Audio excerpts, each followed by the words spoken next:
अतिक्रमण खंडणी मारहाण पाथर्डीत कायदा सुव्यवस्था आहे का? पाथर्डी तालुक्यात कायदा आणि सुव्यवस्था ढासळली असून याबाबत स्थानिक लोकप्रतिनिधींनी मौन बाळगल्याचा आरोप राष्ट्रवादी काँग्रेस शरद पवार गटचे सरचिटणीस प्रताप ढाकणे यांनी केला आहे। तालुक्यात दिवसाढवळ्या गुन्हेगारी वाढत असून खंडणी मागणारे, अतिक्रमण करणारे आणि मारहाण करणाऱ्या गुंडांची दहशत वाढली आहे। शेवगाव रोडवरील काही लोकांनी सार्वजनिक व खाजगी जागांवर बेकायदेशीर अतिक्रमण केले असून मूळ मालकांना खंडणी मागण्याचा प्रकार घडला आहे। या संदर्भात तक्रार दाखल करूनही पोलिसांनी कोणतीही कारवाई केली नाही।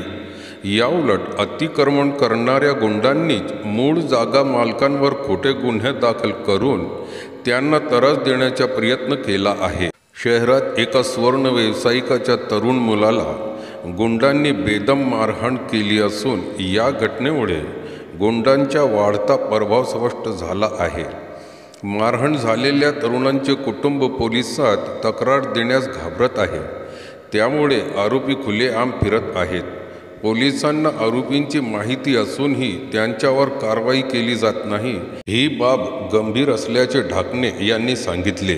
पोलिसांनी अतिक्रमण करणारे आणि तरुणाला मारहाण करणाऱ्या आरोपींना त्वरित अटक करावी, अन्यथा कोणतीही पूर्वसूचना न देता शहर बंद ठेवत पोलीस स्टेशनवर मोर्चा काढला जाईल, असा थेट इशारा प्रताप ढाकणे यांनी दिला आहे। कायदा सुव्यवस्थेचा प्रश्न अधिक गंभीर होत असून पोलीस आणि प्रशासनाने तातडीने कारवाई करावी, अशी मागणी त्यांनी केली आहे।